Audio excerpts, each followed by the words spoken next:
Hello viewers, welcome to our channel. ఈరోజు మన వీడియోలో పిండి పప్పుచారు ఎలా చేయాలో చూద్దాం. ఈ పిండి పప్పుచారుని కందిపొడితో కానీ పెసరపొడితో కానీ ఎలాగైనా చేసుకోవచ్చు. ఎప్పుడైనా మన దగ్గర వెజిటేబుల్స్ లేనప్పుడు సడన్గా క్విక్గా చేసుకునే రెసిపీ ఇది. ఇప్పుడు మనం ప్రాసెస్ ఎలాగో చూద్దాం.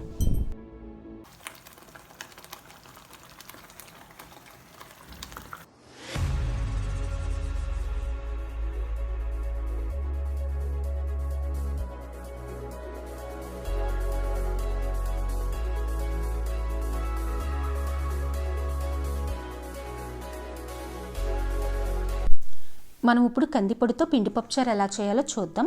దీనికి కావాల్సిన ఐటమ్స్: 1 స్పూన్ ఆవాలు, 1 స్పూన్ జీలకర్ర, 1 స్పూన్ మినప్పప్పు, కరివేపాకు, కారం తగినంత పచ్చిమిరపకాయలు, తగినంత ఉప్పు, వెల్లుల్లి రెబ్బలు, ఒక పెద్ద సైజ్ ఆనియన్, ఒక పెద్ద నిమ్మకాయ సైజ్ అంత చింతపండు. నేను ఇక్కడ చింతపండు పులుసుని రెడీగా ఉంచుకున్నాను. ఫైనల్గా కందిపొడి పెసరపొడి రెసిపీని ముందు వీడియోలో ఎలా చేయాలో చూపించాను. ఐకార్డ్లో ఇంకా డిస్క్రిప్షన్లో కూడా లింక్ ఉంది. ఇప్పుడు ప్రాసెస్ చూద్దాం.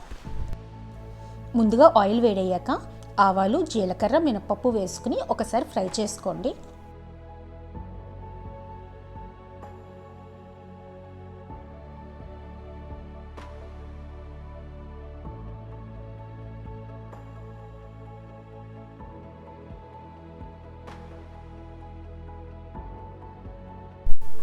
ఆ తర్వాత వెల్లుల్లి, పచ్చిమిరపకాయలు అలాగే కరివేపాకు కూడా వేసుకుని బాగా ఫ్రై చేసుకోండి.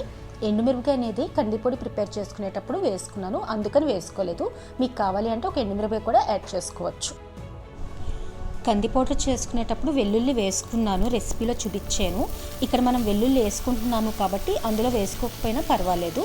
అదే ఎప్పుడైతే రైస్లోకి తీసుకుంటున్నారో అప్పుడు కంపల్సరీగా వెల్లుల్లి వేసుకోవాలి. ఇప్పుడు సన్నగా తరిగిన ఆనియన్ ముక్కలు కూడా వేసి మూత పెట్టుకుని గోల్డెన్ బ్రౌన్ కలర్ వచ్చే వరకు కుక్ చేసుకోండి.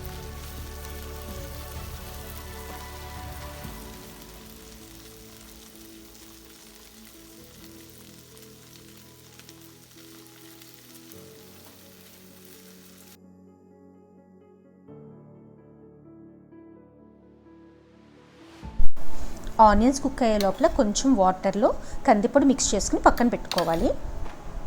జనరల్గా అయితే దీనికి మెజర్మెంట్ ఏమీ ఉండదు అండి. మనకి కన్సిస్టెన్సీ బట్టి పౌడర్ కలుపుకోవడం లేకపోతే వాటర్ యాడ్ చేసుకోవడం అనేది చేసుకోవచ్చు.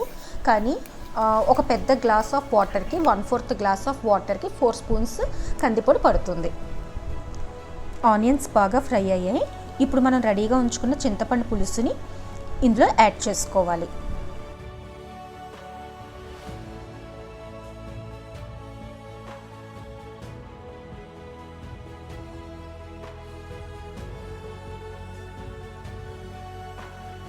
ఇప్పుడు ఒకసారి సాల్ట్ చెక్ చేసుకుని తక్కువైతే ఇప్పుడే వేసుకుని ఇది బాగా మరిగాక మనం మిక్స్ చేసి ఉంచుకున్న కందిపొడిని ఇందులో యాడ్ చేసుకోవాలి.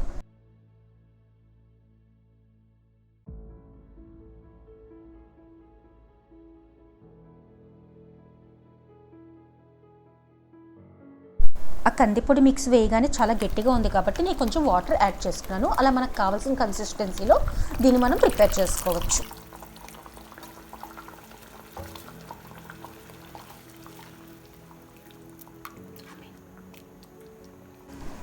ఇప్పుడు దీంట్లో కొత్తిమీర వేసుకుని ఒక 5 మినిట్స్ మూత పెట్టుకుని కుక్ చేసుకోండి.